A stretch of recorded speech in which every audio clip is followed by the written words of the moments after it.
आज बात होगी पंजाब नेशनल बैंक की, जो एक जाना माना सरकारी बैंक है। बैंक ने अच्छे नतीजे जो है पेश किए हैं। चर्चा के लिए हमारे साथ अब जुड़ गए हैं पीएनबी के एमडी और सीईओ अतुल कुमार गोयल। अतुल, आपका स्वागत है हमारी इस खास पेशकश में। और जिस तरह से हमने यहाँ पर एसेट क्वालिटी ट्रेंड देखा है, क्रेडिट कॉस्ट यहाँ पर काफ़ी कम भी आती हुई हमने देखी गई है, लेकिन रिकवरीज जो हमें स्ट्रॉन्ग दिखाई दे रही है। और साथ ही आपने क्रेडिट कॉस्ट गाइडेंस को डाउनवर्ड्स रिवाइज करते हुए 25 ईपीएस अब कर दिया है। क्या हमें आने वाली तिमाहियों में स्ट्रॉन्ग रिकवरीज की उम्मीद करनी चाहिए, क्योंकि स्लिपेजेस आपके यहाँ पर कम होते हुए दिखाई दे रहे हैं? हम पूरी तरह से कॉन्फिडेंट हैं कि आगे भी ऐसी ही रिकवरी मिलेगी। इसके दो कारण हैं। एक तो हमारी जो है स्लीपेज बहुत कम हो गई है। स्लीपेज का कारण ये है कि पिछले 2-3 साल में हमने न्यू अंडरराइटिंग पे बहुत ध्यान दिया है। मैं आपको एक डाटा देना चाहता हूँ कि ये जुलाई 20 से लेके आपका सितंबर 24 तक ये लगभग 51 महीने का डाटा है, जिसमें हमने लगभग 9 ट्रिलियन का लोन सैंक्शन किया है और लगभग 8.19 ट्रिलियन का हमने डिसबर्स किया और आउटस्टैंडिंग इसमें जो है 6.31 ट्रिलियन की है, जिसमें केवल एनपीए जो है न्यू बुक में 2374 करोड़ है, जो 0.29% आता है। तो एक तो स्लिपेज कम हो गई हमारी बहुत ज्यादा। जो न्यू अंडर राइटिंग है ये लगभग समझिए, अगर आप देखते हैं तो 60% जो न्यू अंडर राइटिंग टोटल जो बुक है हमारी 10.62 ट्रिलियन की, उसका 60% के लगभग है ये। तो स्लिपेज एक कम हो गई। दूसरा, रिकवरी पे बहुत ज्यादा फोकस है। रिकवरी आपकी जो 2 टाइम्स है आपका स्लिपेज का। अगर आप देखें तो जो लास्ट क्वार्टर है सितंबर क्वार्टर में लगभग 4800 करोड़ के करीब हमने रिकवर किया और पहले क्वार्टर में 3200, तो 9000 करोड़ का हमने जो है रिकवरी करी है, जबकि स्लिपेज जो है इसकी लगभग 4000 से भी कम थी।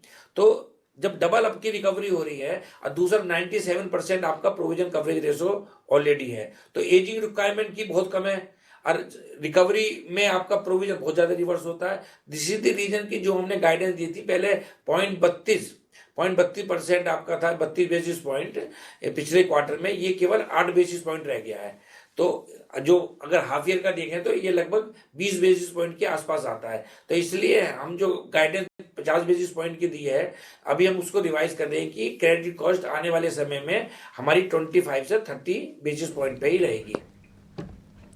चलिए, यहाँ पर अगर हम नेट इंटरेस्ट इनकम की बात करें, ये 6% ईयर ऑन ईयर ग्रो होती हुई दिखाई दी है। कॉस्ट ऑफ डिपॉजिट भी यहाँ पर बढ़े हैं क्वार्टर ऑन क्वार्टर अगर देखा जाए, जिनका इम्पैक्ट हमने निम्स पर आता हुआ देखा है। यहाँ पर जिस तरह से डिपॉजिट ग्रोथ की आंकड़े आ रहे हैं, क्या ये रिप्राइसिंग की उम्मीद हमें आगे करनी चाहिए? क्या ये अभी भी आनी बाकी है? और क्या ये अपवर्ड ट्रैजेक्टरी में ही आपको जाता हुआ दिखाई दे रहा है? मेरा मानना है कि अभी जो है कॉस्ट ऑफ डिपॉजिट अपना जो है अपनी पीक पे पहुंच गए हैं। हालांकि पिछले क्वार्टर में जैसे आपने कहा कि 8 बेसिस पॉइंट के लगभग इसमें कॉस्ट ऑफ डिपॉजिट हमारी बढ़ी, जो हमारा लगभग 5.08 था, 5.16 हुआ पिछले क्वार्टर में। तो मैं नहीं समझता कि आगे बहुत ज्यादा ये डिपॉजिट कॉस्ट बढ़ेगी। अगर किसी कारणवश डिमांड और सप्लाई की वजह से बढ़ती भी है तो हम कोशिश करेंगे कि उसको पास ऑन करें अपना जो है लैंडिंग एक्टिविटी में। तो जहां तक निम की गाइडेंस है, तो निम की गाइडेंस पिछले क्वार्टर में भी हमारा जो एक्चुअल निम था वो 3.21 था, डोमेस्टिक पे 3.07 था, ग्लोबल में। फिर भी हमने जो गाइडेंस 2.9 से 3 की थी, यही कंसीडर करते हुए कि थोड़ा सा डिपॉजिट कॉस्ट में बढ़ावा होगा। तो आज की डेट में भी हम जो है अपनी एनआईएम की गाइडेंस यही दे रहे हैं कि 2.9 से 3 रहेगा। और इस क्वार्टर में भी अगर आप देखें तो जो है 2.92 हमारा जो है एक्चुअल निम था। पीपीओपी यहाँ पर हाई ग्रोथ इनकम से इसको सपोर्ट मिला है। और ये बताइएगा कि अब किस तरह से इस आंकड़े को हम जाते आगे तिमाहियों में जाता हुआ देख रहे हैं? देखिए, ट्रेजरी इनकम का अगर आप देखें तो ये 325 करोड़ हमारा जून क्वार्टर में था और लगभग 762 करोड़ ये था आपका जो सितंबर क्वार्टर में। जो ट्रेजरी इनकम में देखिए दो तरह की इनकम होती है। एक तो जो प्रॉफिट हम बुक करते हैं, एक तो एसएलआर पे और नॉन एसएलआर पे, दूसरा होता है इक्विटी में। थोड़ा सा एसएलआर और नॉन एसएलआर में जो प्रॉफिट होता है वो थोड़ा डिपेंड करता है कि यील्ड का मूवमेंट क्या है। अगर आप देखें तो जून में ये 7.01 था, जो सितंबर में 6.75 हुआ। तो यील्ड कम होने से प्रॉफिट ज्यादा बढ़ता है। बट हमारी तेजी बहुत एक्टिव है, वो खाली एसएलआर नहीं, वो इक्विटी में भी प्रॉफिट कमाते हैं। तो हालांकि कम ज़्यादा थोड़ा बहुत जो फिगर होती है वो मूवमेंट ऑफ द इंटरेस्ट में भी होती है। तो क्योंकि तेजी एक्टिव है तो मैं समझता हूँ कि जो इनकम हमने पिछले क्वार्टर में कमाई है, हाफ ईयर में कमाई है, तो maybe we will be in position कि आगे भी हम ये ट्रेंड बरकरार रखें। और रिगार्डिंग आपका दूसरा क्वेश्चन जो recovery in the technical return of में है, तो लगभग आप देखें हमारी रिकवरी जो है पिछले क्वार्टर में राइट ऑफ में अराउंड 1300 करोड़ से ज़्यादा थी। अगर तो ये लगभग अगर आप देखें तो डाटा पिछले 2-3 साल का, तो ये लगभग 1000 से 1500 के बीच में रिकवरी रहती, कभी 1200-1300, और आज की डेट में भी लगभग 93,000 करोड़ की बुक जो है हमारे पास है, लगभग जो TWO की, ये हमारी गोल्ड। चलिए, लोन बुक ग्रोथ यहाँ पर आरएम सेगमेंट में काफ़ी मजबूत हमने देखी है, लेकिन कॉर्पोरेट में थोड़ा सा कमज़ोरी दर्ज हो रही है। क्या आपको लगता है कि ये कमज़ोरी हमें आने वाली तिमाहियों में भी दिखाई देगी, और किस तरह से जो टेलविंड्स है कॉर्पोरेट्स में उसको आप डील कर रहे हैं? इसमें देखिए 2-3 चीज़ मैं बताना चाहूँगा। एक तो जो है अगर आप क्रेडिट में ग्रोथ देखें तो 12.8% है हमारी YoY सितंबर में। और जो है अगर आप रैम में देखते हैं तो रैम में हमारी ग्रोथ है 12%।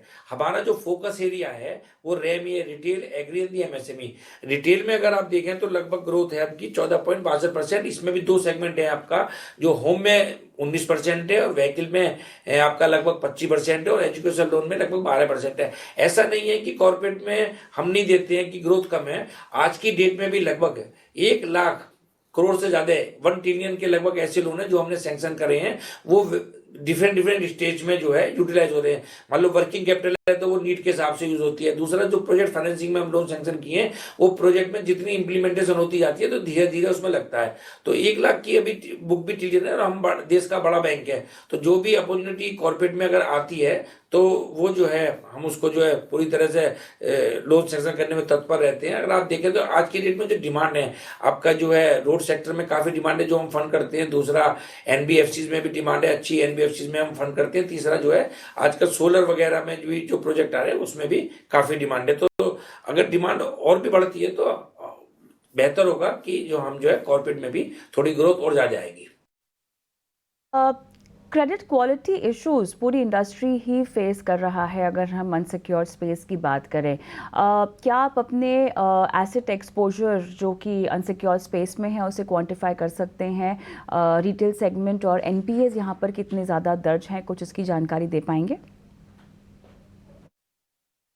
इसमें हमारे बैंक के लिए कोई वरी नहीं है, क्योंकि जो रिटेल में अनसिक्योर्ड है, दो तरह की अनसिक्योर्ड होती है, एक तो टोटल बुक में और एक अनसिक्योर्ड रिटेल में। तो वरी जो है रिटेल की तरफ थी। तो ये लगभग जो है हमारा लगभग 27,000 करोड़ से ज्यादा का केवल अमाउंट है। तो ये तो अगर आप देखें तो हमारी 10.62 ट्रिलियन की टोटल बुक है, जिसमें जो है ये लगभग 27,966 की केवल जो अनसिक्योर्ड लोन है। इसमें मैं आपको देना चाहता हूँ, देखिए इसमें लगभग 1000 करोड़ के करीब हमारा जो क्रेडिट कार्ड का है, और लगभग जो है 4000 करोड़ से ज्यादा का हमारा जो है इसमें एजुकेशन लोन का है, और 4500 करोड़ के आसपास पेंशन है। तो उसमें कोई नहीं, पेंशन उनकी आ रही है, उससे पेमेंट आ रहा है।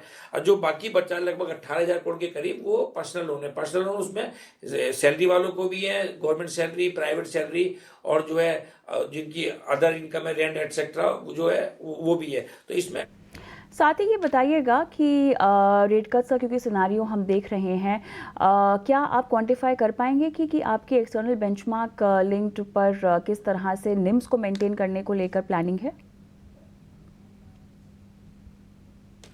जरूर अगर रेट कट आएगा तो प्रेशर तो होगा कि डिम को मेंटेन करने में, क्योंकि हमारा लगभग 41 करोड़ की 41% की जो बुक है वो लगभग जो एक्सटर्नल बैंक मार्क पे है, एक दूसरी भी 8% है, वो भी एक डिफरेंट एक्सटर्नल मार्क पे है। तो लगभग जो है 48% के करीब हमारी जो बुक है वो लगभग जो है अपना जो है एक्सटर्नल बैंक मार्क पे है। तो ये नंबर अगर टोटल बुक का देखते हैं तो लगभग 4,70,000 करोड़, 80,000 करोड़ के आसपास होता है।